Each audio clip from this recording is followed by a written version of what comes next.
Have you ever wondered about this crazy idea? Mixing sugar with cement? Sounds like a disaster waiting to happen, right? But trust me, this odd combo might just surprise you. Will it turn into some kind of super material, or just a sticky mess that's totally useless? Today, we're diving into the weird science behind this experiment to find out the truth. Is this going to be a game changer, or just a funny fail?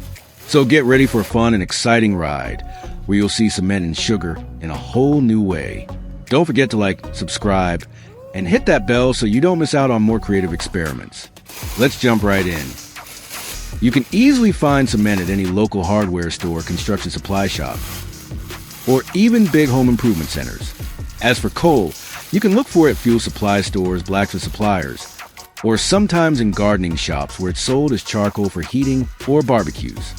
Online marketplaces are also a great option if you want to get both materials delivered straight to your home. Once you got your coal, the next step is to crush it down into fine powder. You can start by breaking it into smaller chunks with a hammer, then grind it using a mortar and pestle or any sturdy grinder.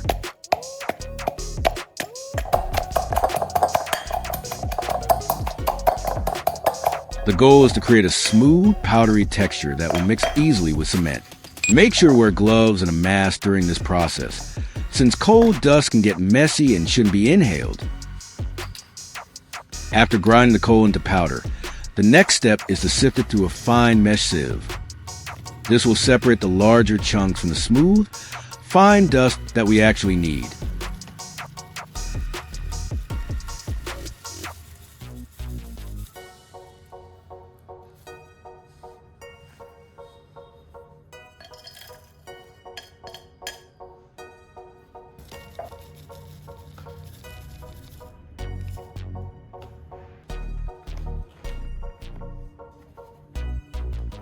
Place a pan on the stove and turn on the heat. Then, carefully add the coal powder and cement into the pan.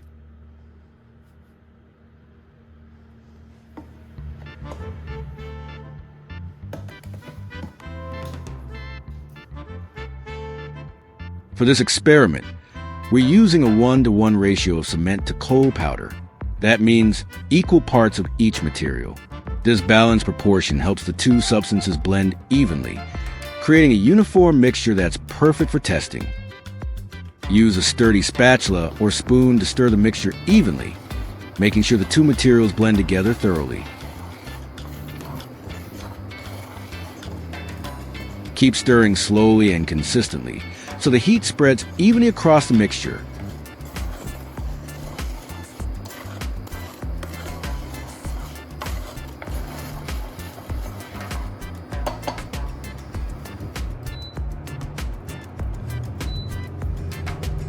After that, let the mixture cool down completely.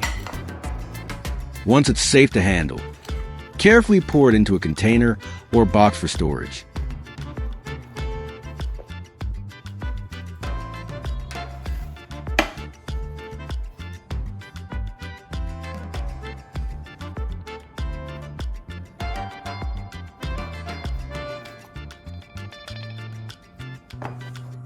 Next, I'll prepare a small amount of brown sugar and add a little into the container with the mixture.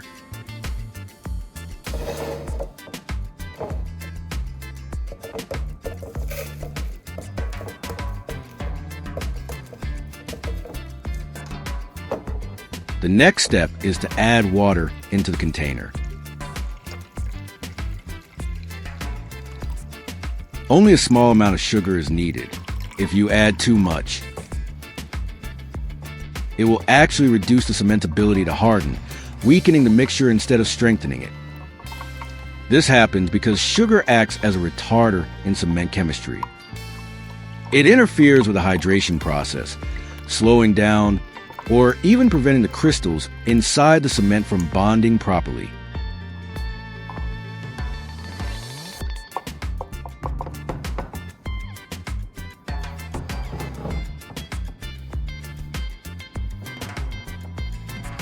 Next, we'll add a small amount of WD-40 into the mixture.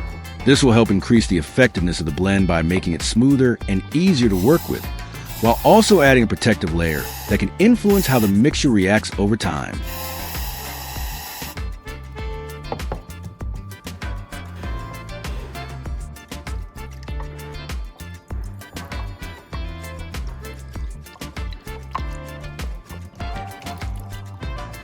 After preparing all the ingredient above, now it's time to get ready for the final ingredient. This last addition will complete our mixture and set the stage for the experiment. Now, I'll prepare a small amount of gasoline as the final ingredient. Since gasoline is highly flammable and dangerous, it must be handled with extreme caution. Next, I'll add some styrofoam into the mixture. When combined with gasoline, the styrofoam will quickly start to dissolve, creating a thick, sticky substance with a glue-like texture. As the styrofoam touches the gasoline, you can immediately see it shrinking and melting away. The solid foam structure quickly collapses, and the bubbles inside disappear.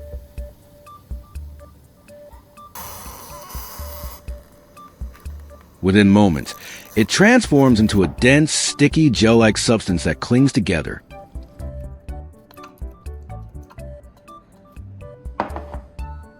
And to mix all of these ingredients together, I'm going to make a simple stirring tool. This homemade tool will help blend the cement, coal powder, sugar, WD-40, gasoline, and styrofoam evenly, creating one unified mixture. I'll take a metal clothes hanger, cut off the hook part, and then bend the remaining wire into shape.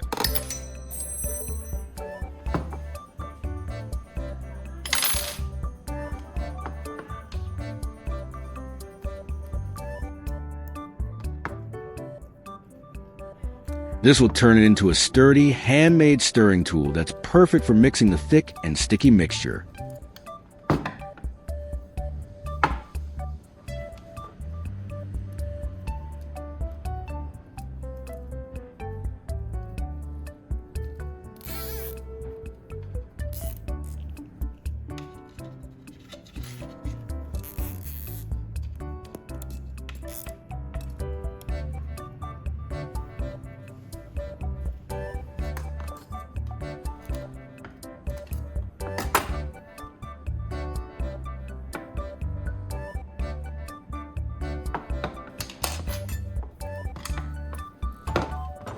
Next, I'll attach the bent wire to a drill. This way, it turns into a powerful mixer that can easily stir and blend even the thickest parts of the mixture, saving time and effort compared to mixing by hand. Now that all the preparations are complete, it's time to move on to mixing the ingredients together. Add the sugar water into the cement and coal mixture. Pour it in slowly while stirring, so the liquid spreads evenly and starts binding with the dry ingredients, creating a thicker, stickier texture.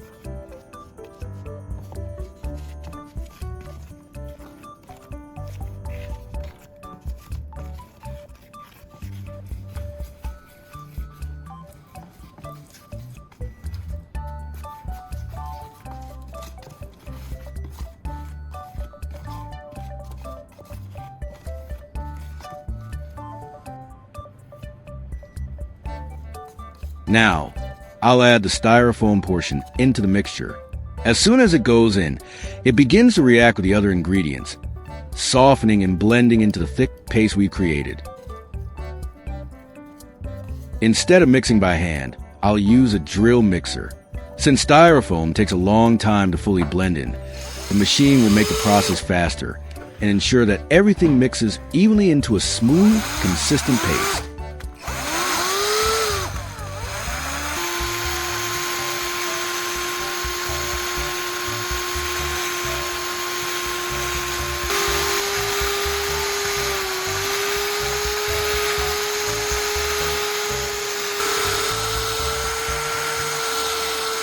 As the drill spins, the mixture begins to swirl rapidly, pulling the styrofoam deeper into the blend. You can see the texture changing. The paste becomes thicker, stretchier, and more elastic with every turn. The sound of the machine mixing and the sight of the mixture tightening up make the whole process even more dramatic. After a few minutes of mixing, the ingredients have finally come together into a dense and uniform paste. Over time, the sidewalk and the connecting concrete section have started to peel away completely. The one solid bond is weakened, leaving cracks and gaps where the cement used to hold firmly. What was once a smooth surface is now rough and broken, showing clear signs of wear and separation. The cement provides a solid foundation. The cold powder adds density. The sugar slows down the setting process for a tighter bond. And the styrofoam mixed with gasoline creates a sticky, glue-like texture. Together, they form a reinforced paste that grips firmly onto the surface and resists peeling or cracking over time.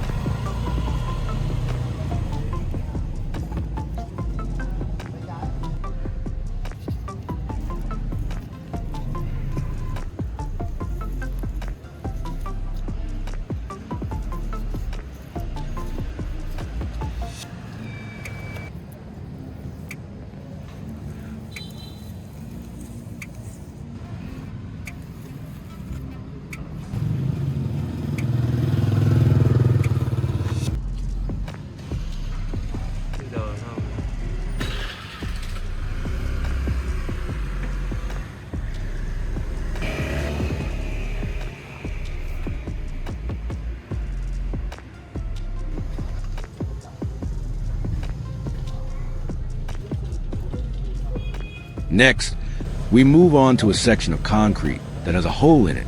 This damaged spot exposes the weak point of the surface, making it the perfect place to test how well our special mixture can fill and restore the concrete. To repair it, I carefully fill the hole with a mixture, pressing it deep inside to make sure every gap is packed tightly. Then, I smooth out the surface with a trowel, so the patch blends seamlessly with the surrounding concrete. Once it sets, the hole will be sealed and reinforced, restoring both the strength and appearance of the area.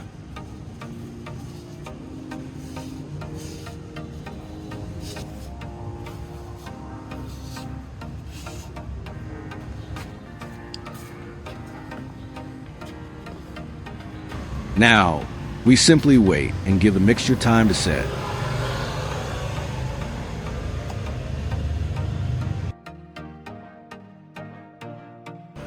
As it cures, the bond becomes stronger, gradually hardening into a solid patch that blends with the original concrete. Patience here is key to achieving the best result. After just one afternoon, the mixture has already begun to harden. The patched area feels firm to the touch.